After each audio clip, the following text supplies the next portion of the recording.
नमस्कार my dear students, मैं S के माथुर J2S एकेडमी में आपका स्वागत करता हूं। आज हम बात करेंगे आपका यूपीपीएससी एई का। अभी तो रिजल्ट आया 2019 वाला, और न्यू वैकेंसी की बात करेंगे आज हम आपसे। न्यू वैकेंसी जो आपकी आने वाली है, न्यू वैकेंसी श्योर शॉर्ट है, ये वैकेंसी आएगी अब ज़रूर। उससे पहले हम आपको बता दें कि ये डिपार्टमेंट से इंटरनल न्यूज़ है जो पता चली है, और आरटीआई के थ्रू भी एक जो मैसेज वायरल हो रहा है वो सच है। देखिएगा, उससे पहले आपकी वैकेंसी 2011 में आई थी, उसके बाद 2013 में आई थी। 2013 वाले का एग्ज़ाम 2016 में हुआ था, उसके बाद इसका इंटरव्यू 2019 में हुआ था। ठीक है, तो 2019 में ज्वाइनिंग हो गई इन लोगों की।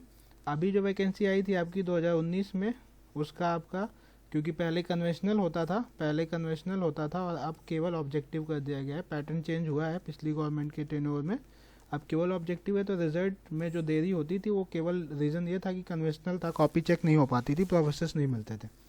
अब जो भी वैकेंसी आएगी उसका रिजल्ट बहुत जल्दी आएगा, और जल्दी ही क्लियर होगा हर चीज़, ये तो श्योर शॉट है। ठीक है, दूसरी वैकेंसी आने का रीज़न भी मैं आपको बताऊंगा, क्योंकि आपको पता है 2022 में यूपी में इलेक्शन है। यूपी में जो है आपका विधानसभा के इलेक्शन है।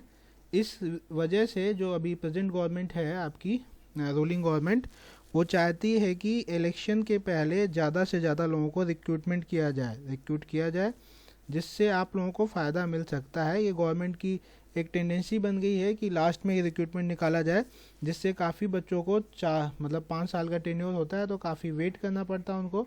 4 साल तक कोई वैकेंसी नहीं, लास्ट में वैकेंसी। गवर्नमेंट सोचती है कि हम ये वैकेंसी निकाल के चुनाव जीत जाएंगे, लेकिन ऐसा बिल्कुल नहीं है। पढ़ा लिखा जितना यंगस्टर है वो हर चीज़ समझता है कि गवर्नमेंट की पॉलिसीज़ क्या हैं। ठीक, चलिए उस पर मैं नहीं जाऊँगा। अब हम चलते हैं। हमें तो फ़ायदा होना चाहिए, हमें सिलेक्शन मिलना चाहिए, क्योंकि इस समय जो अनएम्प्लॉयमेंट है बहुत तेज़ी से बढ़ा है। और इंजीनियर्स के लिए जो वैकेंसी आती थी हर साल, हर जगह कम की जा रही है, इसलिए कंपटीशन बढ़ गया है। उसके बाद भी सुनने में मिलता है कि करप्शन जैसी चीज़ें भी सुनने को मिलती हैं, तो निराश हो जाता है मन स्टूडेंट्स का। और सबको पता है, वो मुझे बताने की ज़रूरत नहीं है। ठीक है, ऐसी चीज़ें सुनने को मिलती हैं, तो ठीक है, फिर भी कोई नहीं, मेहनत करिए। करप्शन तो होता ही रहता है, हर जगह होता है।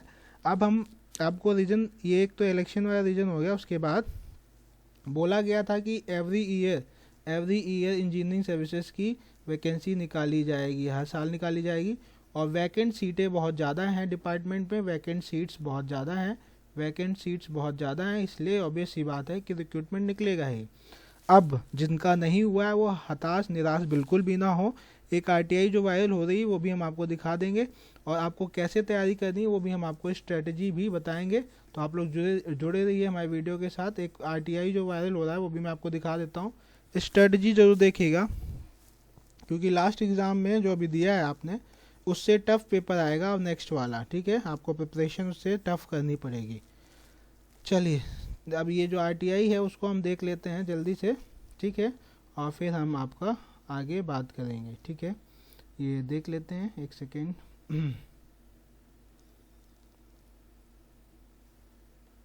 ये देखिए, ये आपका किसी बच्चे ने आरटीआई लगाई होगी, उसका जवाब आया। तो इसमें आपकी 2 फरवरी की ही है, ये आपका लोक सेवा आयोग का ही है। ये देख सकते हैं, लोक सेवा आयोग प्रयागराज द्वितीय 2 तारीख की है, आपका कार्यालय ज्ञाप है। सूचना का अधिकार अधिनियम 2005, जिसका अभी जो रिजल्ट आया आपका 2019 वाला, उसमें लिखा है कि ये सूचना का अधिकार काम नहीं करेगा, आरटीआई वर्क नहीं करेगी। आपने आंसर की नहीं दी है आपने। ठीक है, और कट ऑफ आप नहीं दे रहे हैं। ठीक है।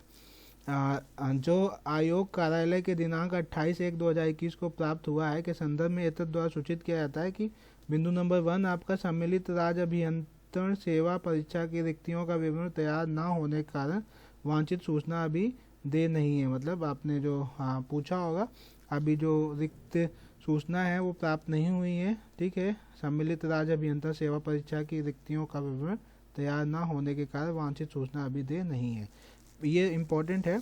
उत्तर प्रदेश लोक सेवा आयोग में सम्मिलित राज्य अभियंत्रण सेवा परीक्षा हेतु शासन विभागों के अधियाचन प्राप्त न हुए हैं, विभागों से अधिचारण प्राप्त हुए हैं। विज्ञापन यथा समय आयोग की वेबसाइट पर जारी कर दिया जाएगा। कृपया वेबसाइट का अवलोकन करते रहे। देखते हैं जो वैकेंट सीट्स होती हैं उसकी रिक्वायरमेंट पहले डिपार्टमेंट को दी जाती हैं, यूपीपीएससी को भेजी जाती हैं, जिस भी डिपार्टमेंट में सीट्स वैकेंट होती हैं।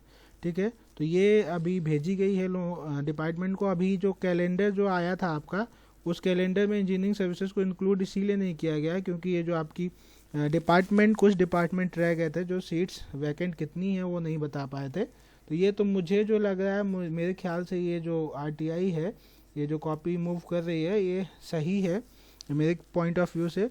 लेकिन इसकी मैं सत्यता का प्रूफ मेरे पास मौजूद नहीं है। ठीक माइडी, अब कैसे तैयारी करनी, देखिए आपको पता है कि 750 का पेपर है। ठीक है, इस समय मान के चलिए कि 500 प्लस अगर जनरल वाला मार्क्स ला रहा है तो वो सेफ है इसमें से। ठीक है, आप परसेंटेज निकाल लीजिए, 500/750 कितना होता है, लगभग आपको परसेंटेज पता चल जाएगा कितना होता है। आपको अगर नेक्स्ट एग्ज़ाम आप देना चाहते हैं तो आप ये सोच के चलिए कि आपको इससे ऊपर ही मार्क्स लाने हैं, तभी कुछ पॉसिबल होगा। नहीं तो आपका मेहनत करना, पढ़ना लिखना मेरे ख्याल से किसी काम का नहीं होगा। इस बार जितनी सीट्स थी उतनी सीट्स नेक्स्ट टाइम आएंगी कि नहीं आएंगी वो भी श्योरिटी नहीं है, वो तो आपका एडवर्टीजमेंट देखने के बाद ही पता चलेगा। तो लगभग आपका 66% के करीब आपका बन रहा है। इतने मार्क्स लाना बहुत डिफ़िकल्ट काम होता है माय डियर्स।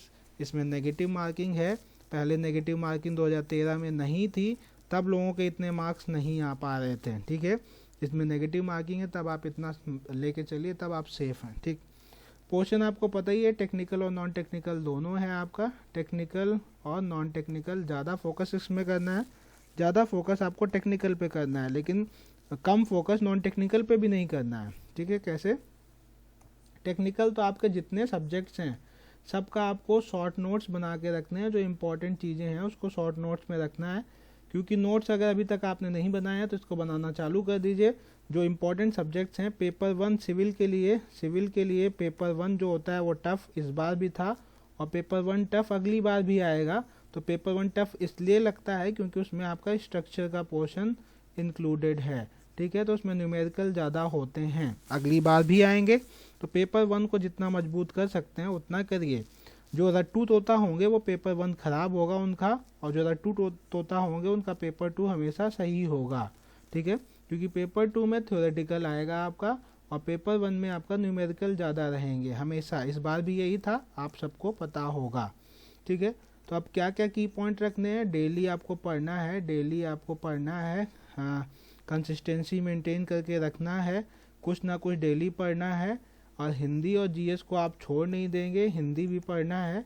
जीएस में आपको करंट अफेयर्स भी देखना है, कोई एनुअल मैगजीन ले लीजिए या मंथली ले लीजिए, करंट अफेयर्स भी देखना है आपको। और साथ साथ आप हिंदी के ऑब्जेक्टिव क्वेश्चन लगाइए, ऑब्जेक्टिव क्वेश्चन ज़्यादा से ज़्यादा लगाइए। इस बार काफ़ी टफ आई थी हिंदी। करंट अफेयर्स में आपका काफ़ी चीज़ें आ जाती हैं। आप रेगुलरली कोई एग्ज़ाम कंडक्ट होता है या कोई बुक ले लीजिए, जैसे आप पॉलिटी लगा लीजिए, उसके ज्योग्राफी लगा लीजिए। ठीक है, ज्योग्राफी लगा लीजिए, और इस पे ज़्यादा फोकस मत करिए। जो कुछ आपके पोर्शन है जैसे पॉलिटी, ज्योग्राफी, मॉडर्न हिस्ट्री, ठीक है, हिस्ट्री के क्वेश्चंस काफ़ी थे, और आपका नॉर्मल जो लाइफ साइंस कहते हैं वो, इसको रेगुलरली पढ़िए आप। ज़्यादा मतलब जब टेक्निकल से आप बोर हो जाते हैं, जब टेक्निकल से मन आपका भर जाए, तब आप नॉन टेक्निकल की राह अपनाइए।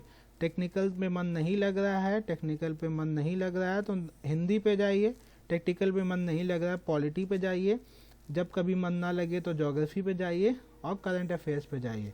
ऐसे पढ़िए तभी होगा। और ज़्यादा ध्यान किस पे देना है, ज़्यादा ध्यान हमेशा टेक्निकल पे देना है, लेकिन नॉन टेक्निकल को भी नहीं छोड़ सकते हो, क्योंकि अगर 25 क्वेश्चन हिंदी में आपके सही होते हैं तो 25 × 3 75 नंबर बहुत डिसाइडिंग होते हैं।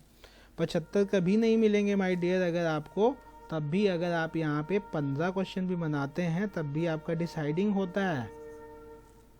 45 मार्क्स भी बहुत डिसाइडिंग होते हैं। 45 हिंदी और 45 जीएस आपका 90 नंबर लगभग बना देगा, जो कि आपका लास्ट में आपको बहुत इंपॉर्टेंट रोल अदा करेंगे। ठीक है, तो ये आपका अगर 90 मार्क्स आप ले आते हैं, 90 मार्क्स ले आते हैं कितने में से कितने में से 75, और 75 आपको पता ही है 150 में से, तो ये बहुत अच्छे मार्क्स कहलाएंगे अगर नॉन टेक्निकल में आते हैं। तो टेक्निकल अगर आप अच्छे से पढ़ रहे हैं तो टेक्निकल आपका बचा कितना, 750 का था, तो ये आपका 150 माइनस कर दो, 600 बचा आपका। 600 में से टेक्निकल में आप स्कोर हाई कर सकते हैं। यहाँ पॉसिबिलिटी है, यहाँ पे पॉसिबिलिटी है टेक्निकल में कि अगर आप अच्छे से पढ़ के जाएंगे तो मुझे जो लगता है बहुत अच्छे से अगर पढ़ के जाएंगे तो टेक्निकल में आप 600 में से आराम से, कुछ नहीं तो 70% आराम से स्कोर कर सकते हैं। ठीक है, 70% हुआ कितना, 70/100 इंटू 600, आपका लगभग कितना बना 420 नंबर। ठीक है, अगर ये आप 420 लाते हैं तो 420 और 90 आपका कितना हुआ, 510 नंबर। चाहे जितनी घूस चल जाए माय डियर, चाहे जितना करप्शन चल जाए, आपका जो सिलेक्शन का जो है वो कभी भी इससे आप डगमगाएंगे नहीं, ये मेरी श्योरिटी है। ठीक है my dear, thank you for watching this video. I hope ये वीडियो आपको अच्छा लगा होगा।